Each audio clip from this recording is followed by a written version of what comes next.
এতটাই স্পর্শকাতর ছিল যে আমার খুব শরীর খারাপ হয়েছিল, তখনও বলেছিল আলাদা ছবি করে শরীরটা আগে। যে মানুষটা অন্য লোকের জন্য এতটা সেন্সিটিভ এবং এতটা কেয়ারিং ছিল, তাকে এরকম ভাবে চলে যেতে হবে আমরা কোনোদিনও দুঃস্বপ্ন ভাবিনি। এবং আশা করি এটা ন্যায় বিচার সমাজ হবে, এটা আমাদের বিশ্বাস আস্থা। এখানে বাকি অভিনেতারা যারা আছে, বিশেষ করে আমার গাড়িতে দিচ্ছেন শান্তনু নাথের জন্য একটা জোরে হাততালি। শান্তনু এটা বলবো কিন্তু দেখা এবং অসাধারণ অভিনয় শৈলী আপনারা দেখবেন যখন যারা দেখেছেন স্পেশাল স্ক্রিনে, তারপর দেখছেন প্রচলিত শান্তনুর সাথে আসতে পারিনি। তার পাশে আছে রেনি, অসাধারণ অভিনয় করছেন, আপনারা আছেন সবাই। শান্তনু সবার কাছ থেকে ছোট্ট করে একটু সৌগত হবে। ধন্যবাদ সবাইকে আসার জন্য আজকে এখানে আমাদের আমন্ত্রণে। প্রথম পিতা আমি, দ্বিতীয় পিতা বাপ্পা, এবং আরেকজন যে আমার বিশ্বকর্মা মালাকার। আমি তো বিশ্বই বলতাম, ওর চরিত্রের নাম, রাহুলের চরিত্রের নাম বিশ্ব। তুই বল।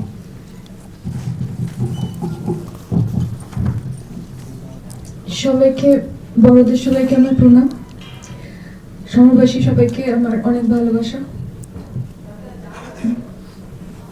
এই ছবিটাকে নিয়ে ভাবার জন্য শতদীপদা, রানাদা, পুরো ডিরেক্টরের টিমকে অনেক অনেক ধন্যবাদ। আমি এই ছবিটা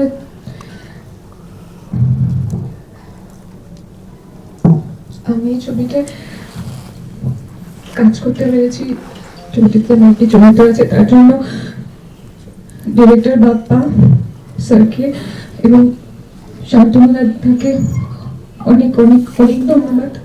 আমার কাছে এটা একটা বড় পাওনা।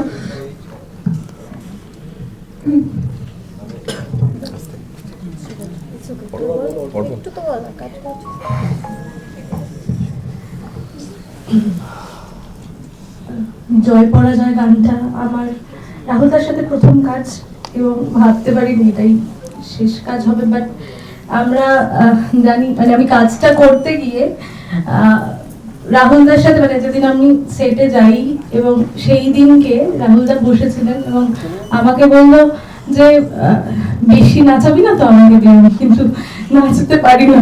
তো আমি বললাম যে না ঠিক আছে, মানে আমি জানি তুমি পারবে, আমি জানি তুমি পারবে।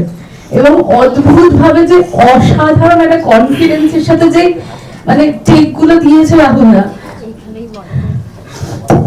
এইটা ভাগ করি মজারটা। ওই কনফিডেন্স যেটা সত্যি, ও যেটা বলছে যতবার অ্যাকশন আর কাটের মধ্যেখানটা কি অদ্ভুত কনফিডেন্স। যেই কাট বলছে পরিচালক, বেরিয়ে এসে বলছে দেবদি আবার নাচাচ্ছে, ও দেবদি আবার যে অ্যাকশন, অদ্ভুত কনফিডেন্স। আবার যে কাট বলছে ও দেবদি আরো নাচাবে, তারপর আবার কাট অ্যাকশন বললেই কনফিডেন্স। এটাই ভাবি।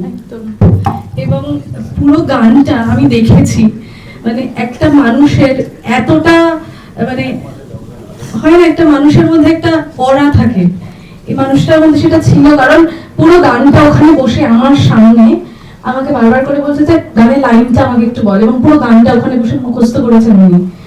এইটা একটা অদ্ভুত, মানে রাহুলদার সাথে প্রথম কাজ করা আমার, বাট এই যে প্রাপ্তিটা আমার রয়েছে, এটা সারা জীবন হয়তো আমার সাথে থেকে যাবে। Thank you. আসলে আমরা সবাই কথা বলতে গেলে এটাই হবে, সবার মানে এই সমস্যাটা হচ্ছে। তো আপনারা প্লিজ ছবিটা একটু সবাইকে বলুন দেখার জন্য, গানগুলো ছড়িয়ে দিন যাতে আমার সাথে সবাই যুক্ত হতে পারে, এটাই বলার। আচ্ছা বলুন, ঠিক আছে বলুন। কেউ বাকি আছে? নমস্কার, আমি মৌমিতা। রাহুলদার সাথে আমারও প্রথম কাজ এটা। আমি মানে যেহেতু আমি অ্যাসিস্ট করেছি, যখন শুট শেষ হয়ে যেত আমরা অনেক আড্ডা দিয়েছি, অনেক মজা করেছি, কিন্তু ভাবতে পারিনি যে এভাবেই আমাদের এই লাস্টের 5 দিন আমরা শুট করেছি নৈহাটিতে। অনেক অনেক অর্পণ, বাপ্পাদা, আমরা সবাই, দেবদি, আমরা সবাই আড্ডা দিয়েছি, শান্তনুদা, রিমিদি, সবাই আমরা একসাথে ছিলাম। আমরা একটা হোটেলে আমরা খুব মজা করেছি, কিন্তু বুঝতে পারিনি যে এভাবে।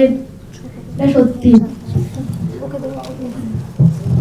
প্রথমেই বলি, পুরো বিষয়টাই আমার কাছে স্বপ্নের মতো।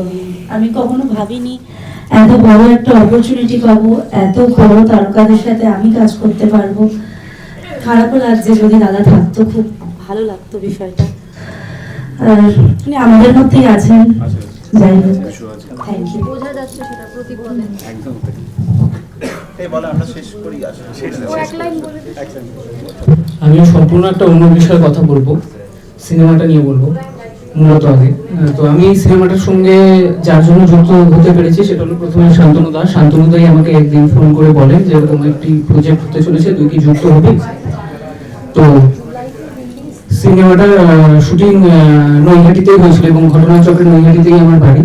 তো আমি যেহেতু থিয়েটারের সঙ্গে যুক্ত, তো তারা আমাকে বলেছিলেন যে এই সিনেমার জন্য খুব ছোট ছোট চরিত্র কিন্তু খুব গুরুত্বপূর্ণ চরিত্রের বেশ কিছু অভিনেতারা ছিল যাদের ভালো অভিনয় করার দরকার ছিল এবং সেটার জন্য থিয়েটার একটা ঘর ভীষণ দরকার ছিল। তো বাপ্পা এবং শান্তনু আমাকে দায়িত্ব দেয় যে ভালো ভালো একটা যারা আছে তাদেরকে বল এখানে কাজ করার জন্য। মজার বিষয় হচ্ছে একটা সিনেমাতে কোনো কেউ কখনো কাজ করেনি, শুধু থিয়েটার করেছে। বহরমপুর থেকে এসে কাজ করছে, নদীয়া শুধু প্রান্ত থেকে এসে কাজ করছে।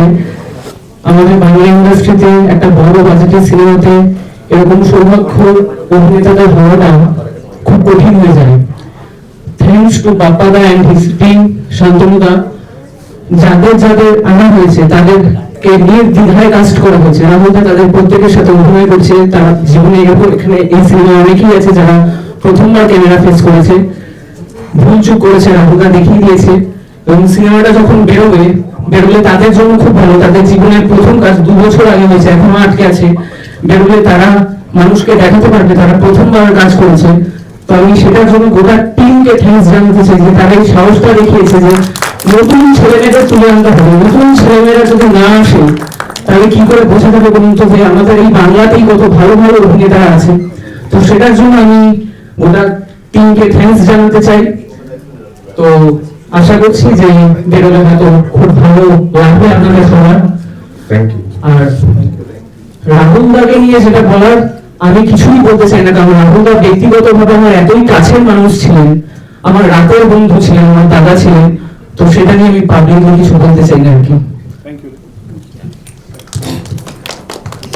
আর একটা বিষয় আমরা হয়তো মেনশন করিনি, thank you really for coming. ছবিটি মুক্তিপ্রাপ্ত হবে শীঘ্রই, 1 মাসের মধ্যে, মাত্র জুলাই ফার্স্ট উইকে আমরা চেষ্টা করছি ছবিটি মুক্তির জন্য। আশা করি আপনারা সবাই আসবেন, হলে গিয়ে দেখবেন। ট্রেলার লঞ্চ আমরা করে নেব সপ্তাহ 2-1 মধ্যে। আশা করি এরকমভাবে আপনাদের সবাইকে সাপোর্ট করবো। আজকে সবাইকে আসার জন্য অসংখ্য ধন্যবাদ। আমরা বেশিক্ষণ সময় নিতে পারবো না অডিটোরিয়ামে। সবাইকে আরেকটা কথা বলার, সেটা যারা এসেছেন মানে আমাদের অতিথি হিসেবে, তারা যাওয়ার সময় বাইরে যারা দুজন ক্যামেরা নিয়ে একটু বাইরে থেকে একটু কেমন আপনাদের লাগলো বলবেন, সেটাই আমরা প্রমোট করব ছবিটার জন্য। প্লিজ একটু অনুরোধ, একটু 1 মিনিট সময় দিয়ে যাবেন। এই দিয়ে সবাই যদি একটু বলে যান কেমন লাগলো আর ছবিটা দেখার জন্য আপনার কতটা আপনারা এক্সাইটেড। এখন বেরোনোর সময় যেটা বলবেন সেইটুকুনি আমাদের আগামী পথ চলার পাথেও হয়ে থাকবে। আর গানটা এখন আপনাদের হেফাজতে, আপনারা যতটা পারবেন ছড়িয়ে দেবেন, যদি ভালো লাগে, যদি ইচ্ছে করে তাহলে।